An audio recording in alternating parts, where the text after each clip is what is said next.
일렀으되 하나님이 교만한 자를 물리치시고 겸손한 자에게 은혜를 주신다 하였느니라. 그런즉 너희는 하나님께 복종할지어다. 마귀를 대적하라. 그리하면 너희를 피하리라. 하나님을 가까이 하라. 그리하면 너희를 가까이 하시리라. 죄인들아 손을 깨끗이 하라. 두 마음을 품은 자들아 마음을 성결하게 하라. 슬퍼하며 애통하며 울지어다. 너희 웃음을 애통으로 너희 즐거움을 근심으로 바꿀지어다. 주 앞에서 낮추라. 그리하면 주께서 너희를 높이시리라. 아멘. 여러분, 지난 설교 때 야고보서 4장 4절 말씀에서 하나님과 교회의 성도 간의 관계를 신랑과 신부의 관계인 결혼의 이미지로 보여주고 있다고 했습니다. 결혼 관계는 다른 대상, 다른 어떤 누구에게도 마음을 주지 않고 서로만을 사랑하는 관계입니다. 신앙생활은 하나님과의 결혼 생활이기 때문에 하나님과 우리 자신 외에 다른 대상이 틈타서는 안 됩니다. 우리는 하나님과 원수가 되지 않고 하나님의 순결한 신부로 기뻐하시는 자녀로 이 세상을 살아가기 위해 두 마음을 품지 말아야 합니다. 두 주인을 섬겨서는 안 됩니다. 오늘 본문 5절 말씀은 다시 한번 우리를 향한 하나님의 마음을 드러내고 있습니다.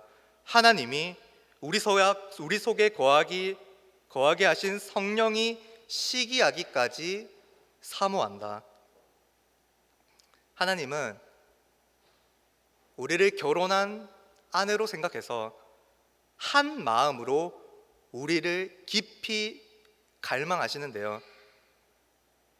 이 구절을 조금 더 세세하게 풀이해 보면, 만약에 우리가 세상과 짝하여 간음하는 아내가 되어 마치 하나님과 세상과 삼각관계를 가지려는 행동을 한다면, 하나님께서는 마치 집 나간 아내를 보고 속이 타들어가며 질투하고 분노하는 마음으로 다시 되찾고자 하는 모습을 보인다는 말입니다.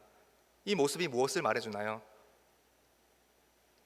하나님의 은혜를 보여주고 있습니다. 우리가 두 마음을 가지고 한눈을 팔고 하나님을 망각하고 세상의 유혹에 정신없이 빠져 있을 때도 하나님께서는 우리를 향해 단 한 번도 눈길을 떼신 적이 없다는 것입니다.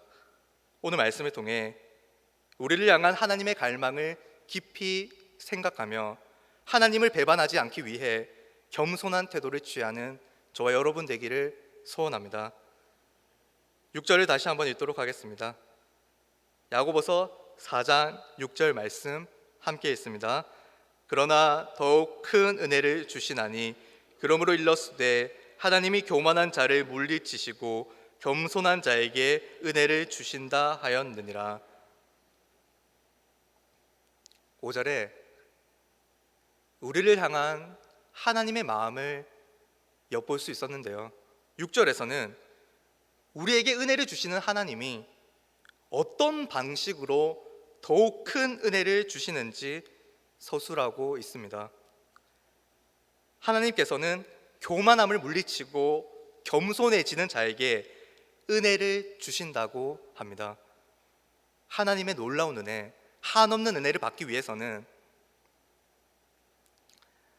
우리가 교만하지 않고 겸손한 자세를 취해야 하는데요, 하나님의 은혜를 받기 싫어하는 사람은 없을 것입니다. 이 은혜는 받을 자격이 없는 사람에게 부어주시는 하나님의 호의입니다. 그렇기 때문에 언제나 하나님의 은혜는 우리의 생각보다 훨씬 더 큰 은혜입니다. 그 은혜를 누리기 위해 우리는 교만을 물리쳐야 합니다. 교만이 무엇입니까?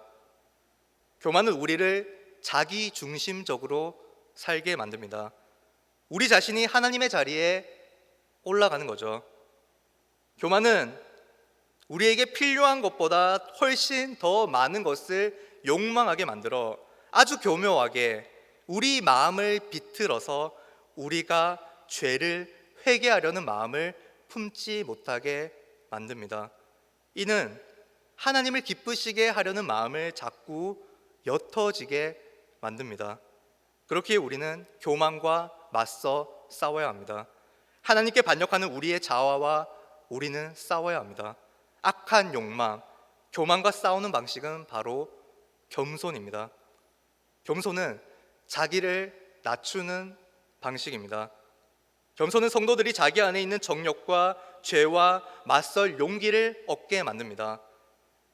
겸손은 하나님의 은혜에 감격한 자들이 보이는 마땅한 반응인데요, 어중간한 겸손은 또다시 교만의 늪에 빠지게 만들기 때문에 우리는 참된 겸손을 발견하고 소유해야 합니다. 어떻게 하면 우리가 겸손한 자가 될 수 있을까요? 이어서 나오는 구절들에서 야고보는 겸손을 강화하기 위한 실질적인 방법들을 성도들에게 알려주고 있는데요, 핵심을 말하자면 겸손은 우리가 스스로 추구할 수 없는 특징을 지니고 있습니다. 하나님의 방식으로 우리가 살 때 주어지는 부산물입니다. 7절을 보십시오. 함께 읽겠습니다. 그런즉 너희는 하나님께 복종할지어다. 마귀를 대적하라. 그리하면 너희를 피하리라. 겸손을 체득하기 위한 첫 번째는 바로 하나님께 복종하는 것입니다. 하나님의 말씀을 그대로 따르는 순종이 가장 확실한 길이죠. 우리가 하나님의 주권과 우리를 향한 하나님의 사랑을 인식하고 마음을 다해 하나님의 말씀에 귀를 기울일 때 우리에게 순종의 의지가 생겨납니다. 여러분, 복종은 우리 자신과 우리가 가진 소유 전체를 주저없이 하나님께서 사용하시도록 내어드린다는 뜻입니다. 하나님의 뜻은 무엇인가? 하나님이 원하시는 게 무엇인가? 하나님의 시선은 어디를 향해 있는가를 말씀을 통해 깊이 묵상하며 우리 자신의 뜻이 아닌 하나님의 뜻이 이루어지기를 바라며 적극적으로 하나님의 말씀에 반응하는 삶, 그것이 참된 믿음, 참된 겸손에 이르는 길입니다. 여러분, 하나님은요, 삶에서 우리를 유혹하고 우리를 괴롭히는 마귀로부터 내버려 두시지 않는데요, 우리 성도는 기본적으로 말씀의 검과 기도의 방패를 착용하고 있습니다. 이는 세상에 속한 무기가 아닙니다. 하나님께 속한 무기입니다. 말씀과 기도를 통해 우리의 모든 생각은 그리스도께 사로잡히게 되는데요, 그리스도께서 사탄 마귀의 권세로부터 승리하신 것이 곧 우리에게도 똑같이 적용이 되는 거죠. 모든 권세 위에 있는 그리스도의 권세, 이 땅을 다스리는 하나님 나라 왕의 권세를 신뢰하는 저와 여러분 되길 소원합니다. 계속해서 야고보는 마귀의 계교와 잔존하는 죄의 영향으로부터 벗어나기 위한 방법들을 제시하고 있는데요, 야고보가 강조하는 점은 우리의 시선입니다. 우리의 시선이 세상을 향해 있으면 어떻게든 개인적인 힘으로 세상을 이겨내려고 할 것입니다. 그런데 우리의 시선이 하나님을 향해 있으면 하나님이 우리 가운데 역사하시는, 일하시는 역사를 바라보게 되는 것입니다. 8절을 보면요, 하나님이 알려주시는 두 번째 방식이 나타나고 있습니다. 함께 읽겠습니다. 하나님을 가까이 하라. 그리하면 너희를 가까이 하시리라. 죄인들아, 손을 깨끗이 하라. 두 마음을 품은 자들아, 마음을 성결하게 하라. 참된 겸손을 가지기 위한 두 번째 방법은 바로 하나님을 가까이 하는 것입니다. 하나님과 교제하는 것입니다. 예수 그리스도의 보혈의 피로 말미암아 우리의 몸과 마음이 깨끗해졌습니다. 우리는 이제 깨끗해진 마음으로 두려움 없이 하나님께 나아가게 되는데요. 하나님과 더욱 친밀해지기 위해 공적인 예배의 자리, 개인적으로 말씀을 읽고 기도하는 자리를 사모합니다. 여러분, 야고보는 하나님을 가까이 하라고 하면서 손을 깨끗이 하고 마음을 성결하게 하라고 권면하고 있는데요. 손은 외적인 삶을 뜻하고 마음은 내적인 삶을 뜻합니다. 그러니까 우리가 살면서 더러워진 부분들을 정화할 수 있는 노력은 우리가 말씀과 기도의 자리에 머물 때 생겨나는데요. 왜 그렇죠? 말씀과 기도의 자리에 오랫동안 머무는 행동은 우리로 하여금 오래 참음과 인내를 요구하는 행동입니다. 잠잠히 하나님의 은혜 아래 거하게 하는 행동입니다. 그 가운데 우리는 하나님의 임재하심을 경험하게 되고 하나님이 미워하시는 행동을 멀리하고 하나님이 기뻐하시는 행동을 실천하기에 애쓰는 자로 다듬어져 갑니다. 여러분, 하나님께 가까이 나아가 우리를 새롭게 해달라고 간구합시다. 시편 51편 7절의 고백이 우리의 고백이 되기를 원하는데요.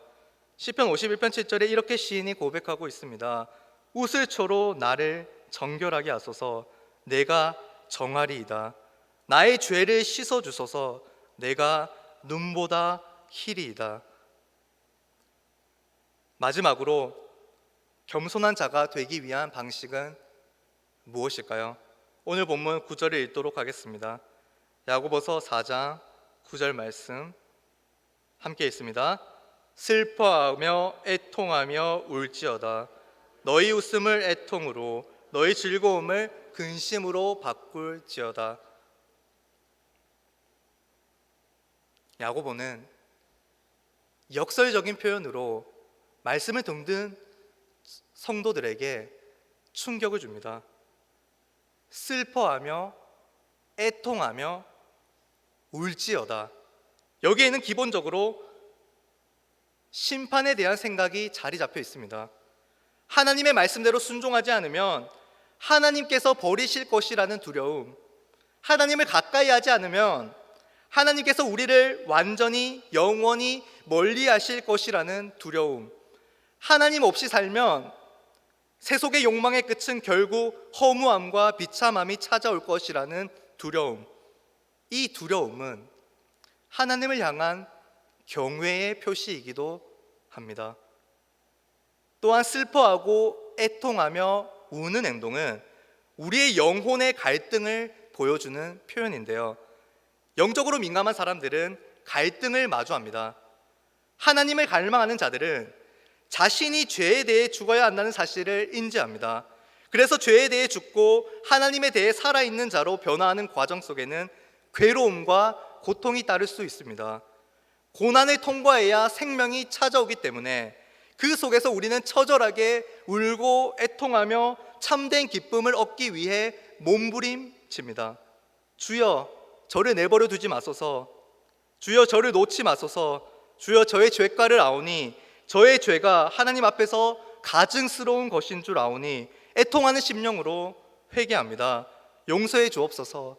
새롭게 하옵소서. 9절에 웃음을 애통으로 즐거움을 근심으로 바꾸라는 말은 이처럼 진심에서 우러나오는 회개를 의미합니다. 여기에 나오는 웃음과 즐거움은 세상 쾌락으로부터 나온 것입니다. 하나님 없이 자기 마음대로 했던 죄로 인한 행동에서 나온 것입니다. 이로부터 돌아서는 것입니다.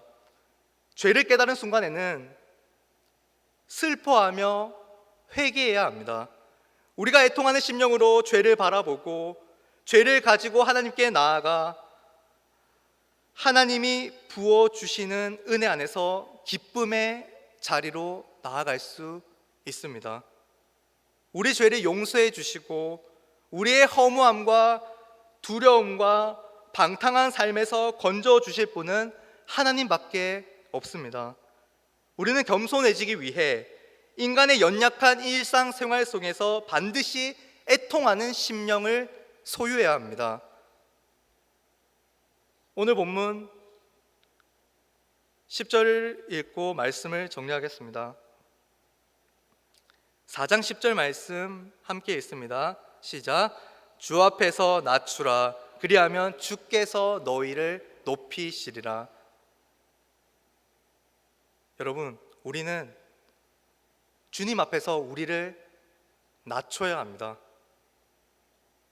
하나님 앞에서 자신을 낮추는 자를 높여주시는 하나님의 모습을 우리는 어디서 확실히 발견할 수 있습니까?